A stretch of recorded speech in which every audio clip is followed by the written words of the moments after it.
કેમ છો બધા મજામાં હશો તેવી આશા અને શુભેચ્છાઓ।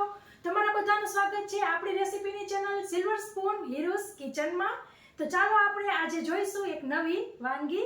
તો આજે આપણે ચોખાનો લોટનો ઉપયોગ કરીને થેપલા બનાવીશું।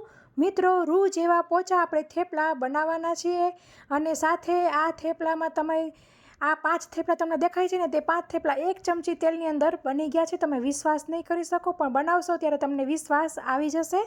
તો ફ્રેન્ડ્સ, મસ્તીના રૂ જેવા પોચા બાળકોને નાસ્તામાં દઈ શકાય, રાત્રે જમવામાં બનાવી શકાય અને કંઈક નવું ખાવાની ઈચ્છા થઈ હોય ત્યારે બનાવો તો મજા પડી જાય।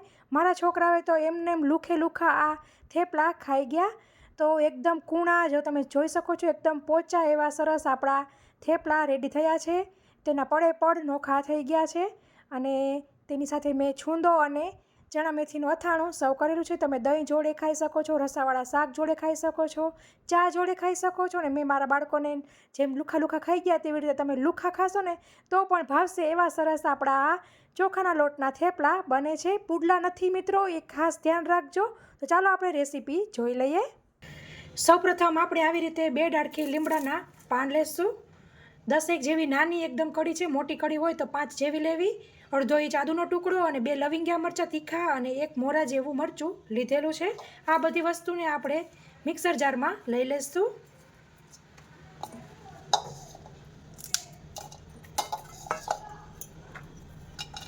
અને હવે આપણે તેને પીસી લેવાનું છે।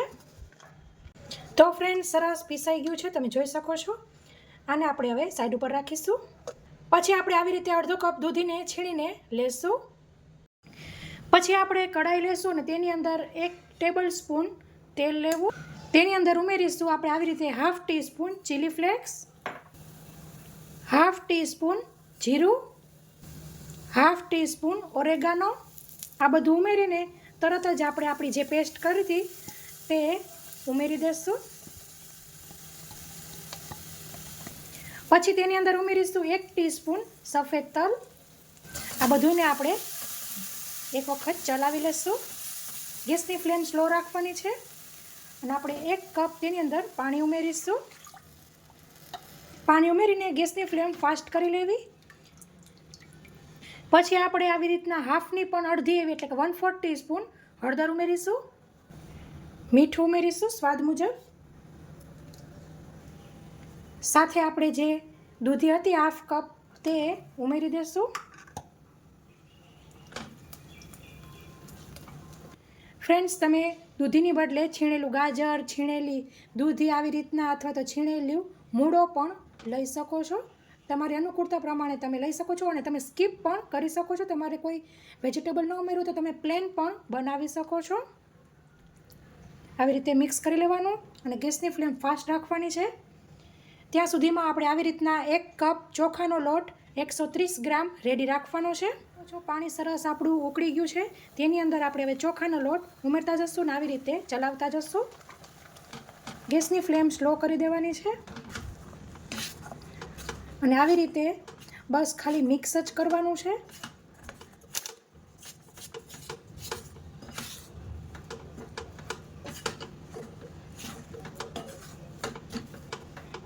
આવી રીતે મિક્સ કરીને ગેસની ફ્લેમ બંધ કરી દઈશું અને તેને આપણે આવી રીતે 5 મિનિટ માટે ઢાંકીને રહેવા દઈશું।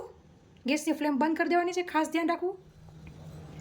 તો ફ્રેન્ડ્સ, આપણી 5 મિનિટ થઈ ગઈ છે, ખોલી લઈશું। આપણે તેને આવી રીતે કથરોટમાં લઈ લઈશું।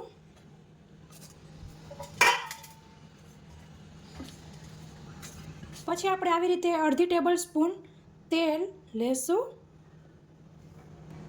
અને ચેક કરી જોવાનું, હાથેથી હેન્ડલ થાય એવું હોય તો આવી રીતે હાથેથી મસળી લેવાનું। પણ હજી ગરમ છે એટલે આપણે આવી રીતે ગ્લાસથી આવી રીતે મસળી લેશું।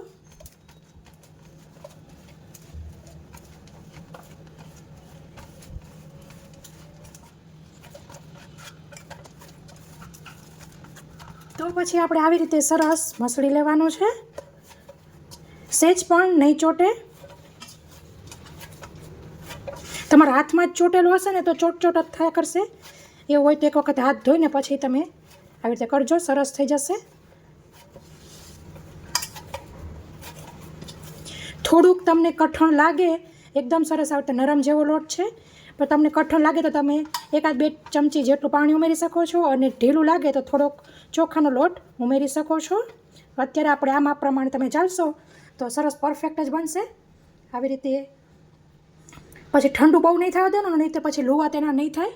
પછી જે આપણે લોટ બાંધેલો હોય ને તેમાંથી થોડોક લોટ લેવાનો અને પાટલી પર આવી રીતના આમ મસળી લેવાનું.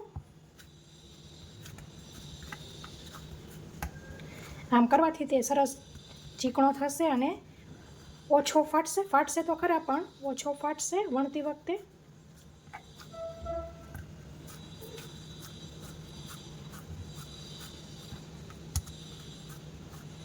તો આમાંથી 2 લુવા કરીશું.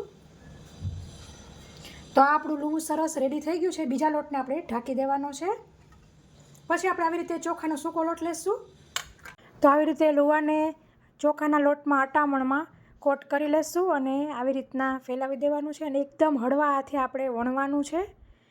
તો વચમાં એવું લાગે તો આવી રીતના બંને બાજુ કોટ કરીને પાછું આપણે વણીશું. એકદમ હળવા હાથે તમે વણશો ને એટલે આવી રીતના સરસ ફરશે. ચોખાનો લોટ લીસો હોય ને એટલે સરસ તે ફરશે રોટલી આપણી, અને કિનારી ફાટશે તો તેની ચિંતા કરવી નહીં.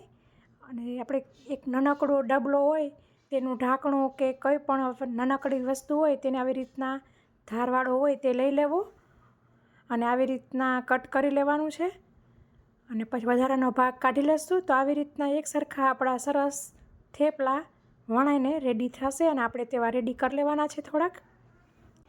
તો તમે જોઈ શકો છો આવી રીતના આપણું થેપલું રેડી થઈ ગયું છે. તેને પ્લેટમાં લઈ લેશું. તો તમે જોઈ શકો છો આટલું પાતળું થેપલું વણવાનું છે. બહુ જાડું નહીં, બહુ પાતળું નહીં, એવું માપનું વણવાનું છે. તો આમ આપણે બધા થેપલા વણી લેશું. સાથે તવી પણ ગરમ થઈ ગઈ છે. થેપલું લઈ લેશું.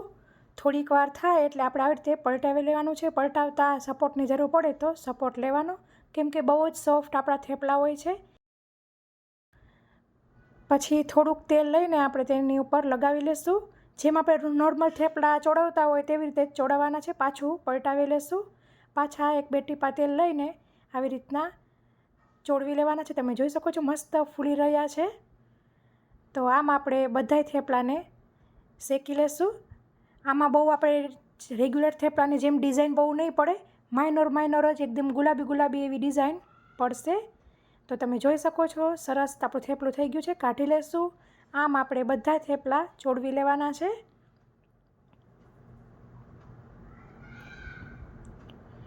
હું અહીં તેલમાં શેકી રહી છું, તમે ઘીમાં પણ શેકી શકો છો. તો ફ્રેન્ડ્સ તૈયાર છે મસ્ત આપણા આવી રીતના રૂ જેવા પોચા એવા ચોખાના લોટના થેપલા. તો ફ્રેન્ડ્સ આશા રાખું છું કે તમને મારી રેસીપી જરૂરથી પસંદ આવી હશે.